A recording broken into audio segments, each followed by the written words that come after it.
Mike Ryan. He's from the Dan Le Batard show. And I mean, when your name is that close to Bastard, bad things are usually going to happen.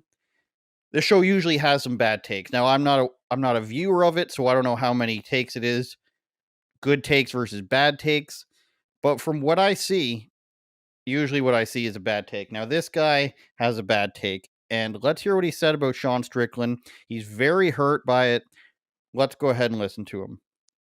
That is bullshit that we allow that. It's bullshit. And we can't ignore it. And we should. Because while the UFC isn't going to do anything about it, I would challenge ESPN to make a public statement on this. Because that kind of hate is going over their airwaves. The Walt Disney Company. What? Are you a chicken shit? That you allow this with impunity regularly, but it's never been this vile. The guy's wearing a t-shirt that says, "Women belong in the kitchen, a gun in every hand." Disney's a family company. Hell, Disney's a company. Take family out of it. This is revolting.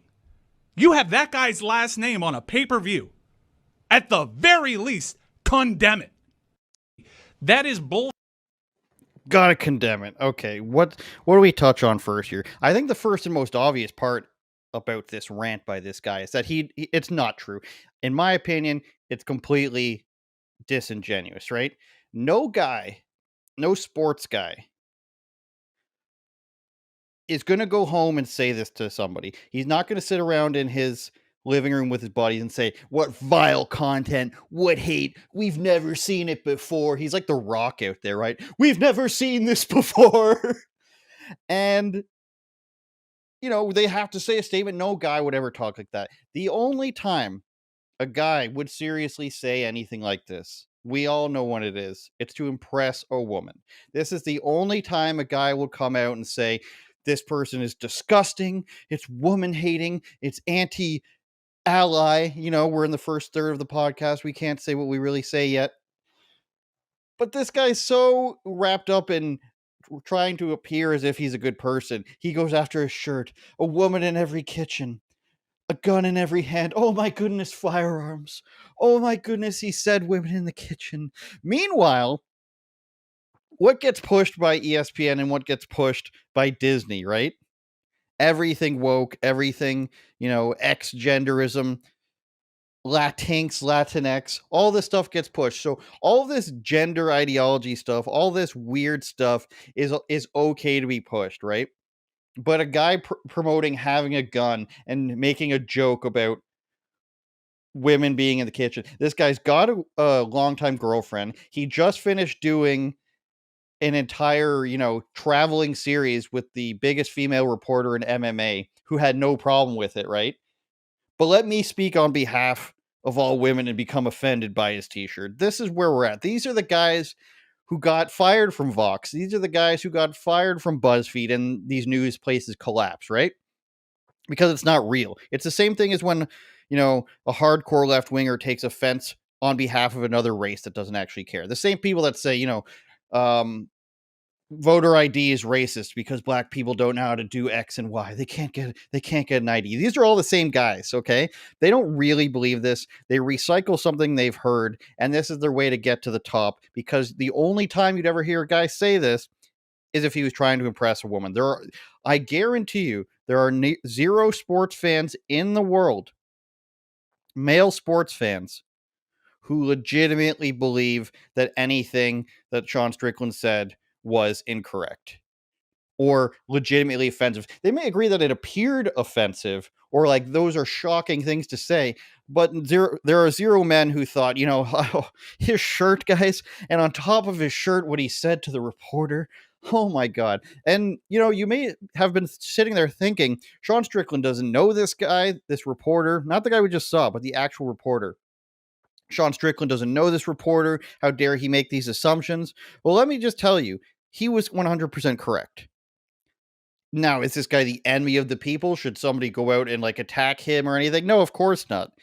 But by enemy of the people, I interpret that to mean the people who push these stupid things in a pretend manner to get attention and act like they're heroes.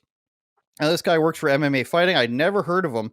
Somebody tried to tell me I was wrong for saying that he was part of the Canadian sports media. He is. It's this guy right here. Alexander Lee is his name. Canadian flag in his bio, went to Centennial College. Canadian school. Sorry. What's his pinned tweet, you guys? You didn't even have to go past. He wants you to know, okay? If you're going to come up and say, like, oh, this poor reporter. Oh, he considers himself an ally. He's a man who said that. And he said with UFC 297 main event in Toronto, which was Sean Strickland that happened on Saturday night. Here's a reminder. Quote tweet to October 27, 2023. Trans women are women. Oh, trans women, hear my call. And this is Canadian sports media. This is what I talked about with Anomaly. This is Canadian sports media. These are the guys. So he came up to Sean Strickland. He was like, I'm being an ally. I'm going to ask the tough questions. This is about sports. What do you say to the transgender community in Toronto? It's a big community here. Are you afraid that you've offended anybody with your t-shirt? And he's like, this is a sick question because I ask this all the time in Canada, and Sportsnet and Rogers like, sick question, bro. These are the guys. The other guy we showed before you, these are the guys. These are the guys that they want to portray. It's not an accident. It's not just like, hey, we're hiring people for their sports knowledge, and it just so happens that they have these opinions. No, it's let's find people with these opinions because either they're going to cause controversy by having real people disagree with them, and I guess that's clicks, or because we're owned by Fox, or because we're owned by Bell or Rogers. These are the people we want pushing it. It is not difficult, and I had an argument with my friend the other day about this, about how it's not difficult to be a politician these days or a leftist journalist. It is not difficult to say what the regime or the machine wants you to say and get rewarded for that. How easy would that be? You're with the algorithm, Facebook, Instagram, maybe formerly or maybe still Twitter does it, TikTok. They all push your stuff to the top. They all make your stuff as visible as possible. You're accepted by all the biggest left-wing media corporations. You just say what they want to get your foot in the door, and then it's upward movement from there. Do you guys know who Michael Strahan is? Former NFL great. He was on, he took Regis Philbin's spot for a while on the show there. Michael and Kelly, or Kelly and Michael, football analyst.